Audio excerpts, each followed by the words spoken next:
Okay, this video is for Sharece Thomas, and I like to call it, Why the Fuck You Gotta Tip? Okay. I'm a server in a restaurant, and I'm pretty good at what I do, and I work very hard at what I do. And at the end of the week, I am rewarded for my hard work with $2.13 per hour. Now, federal minimum wage in my state, New Jersey, is about $7.15 or 50 cents or something like that. Well, I am paid $2.13 an hour.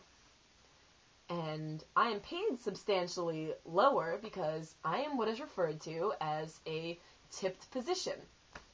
A tipped position is when the government recognizes that servers are tipped for their service, and thus their employers don't have to pay them as much because it is assumed that we will be tipped for what we do. So that means that the government expects that you are going to tip me. So when you say that you don't have to tip and that some days I get tipped and some days I don't and that's how it works, clearly shows that you've never worked in a restaurant and frankly shouldn't be allowed to enter a restaurant. Now, some could argue, which you didn't, that, it's not your responsibility to pay us, that's the restaurant's. Well, if we're all being paid $2.13 an hour, and your seafood salad, we'll say, costs you $20, guess how much that seafood salad costs when I'm making $10 an hour? Which, by the way, sweetheart, nobody is waiting on your ass for $10 an hour, I'll tell you that much. That's why we only get paid $2.13 an hour, and people tip us. And it's been this way for a really long time, and most people are able to grasp that concept. You're probably one of the few people in my life that I've encountered, unfortunately I haven't encountered you in person, that are just so unable to grasp such a simple concept. Now, you say that you and your friends went to a restaurant, and, you spent, I guess it was about $164 on some filet mignons and some nice drinks and a seafood salad, and you brag that you left $8 and some change as a tip. Now, you mentioned that some people tip 10 to 15%, or you failed to mention that most people tip 18 to 20%, but we'll excuse that. And you're saying that you had some money left over, so you left $8 and some change. Now, to make math simpler, I'm going to be really generous and say that you left your waiter $9. Congratulations, Sharece. You just tipped 5%. Now, you just tipped your server 5%, and you really have the audacity to come on the internet and complain that your server followed you out to your car and inquired why you left him such a shitty tip. If you are really that dumb, I don't even know why I'm wasting my time responding to you. Now, you left him 5%. The government taxes us on about 15% tips.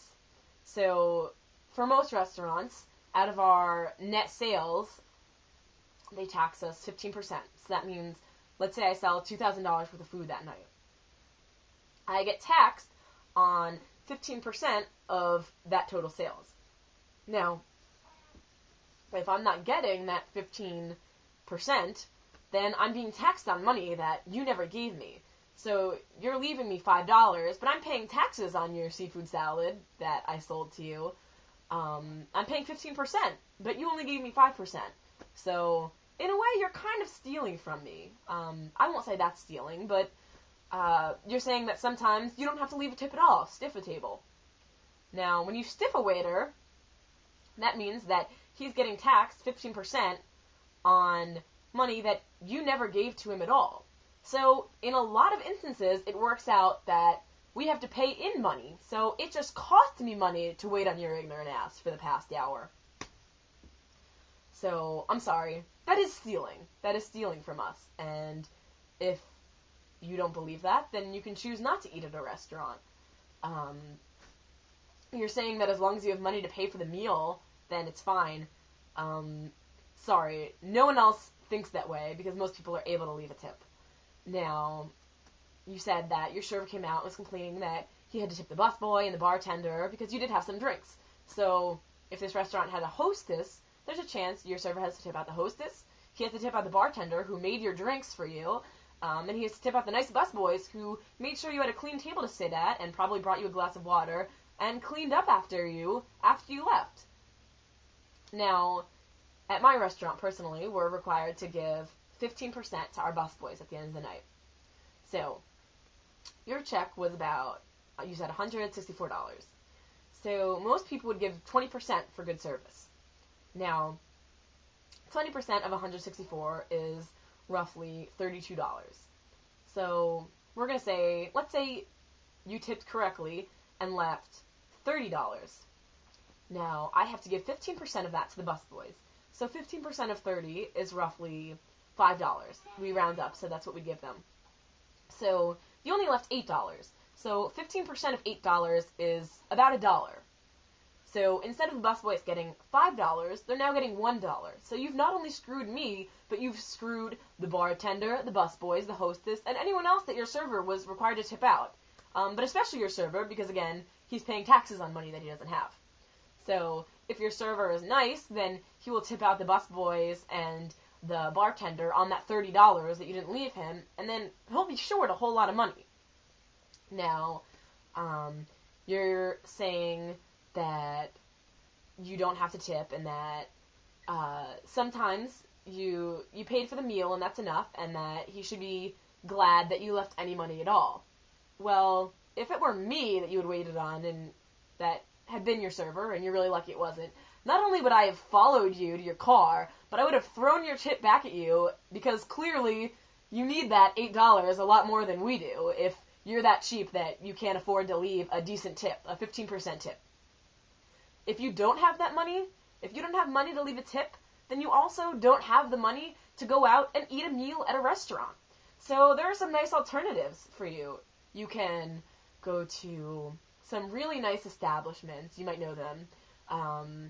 In my area of the woods, we call them McDonald's, Burger King, Wendy's, Arby's, KFC, or your kitchen. Because guess what? You don't have to tip anyone there. And I think that's about all I have to say to you tonight, Sharece. So I'm just going to end this by telling you that as a fellow member of the human race, I'm quite embarrassed to breathe the same air that you do. And, okay, so put your ass back in your pants and do us all a favor and stay home next time.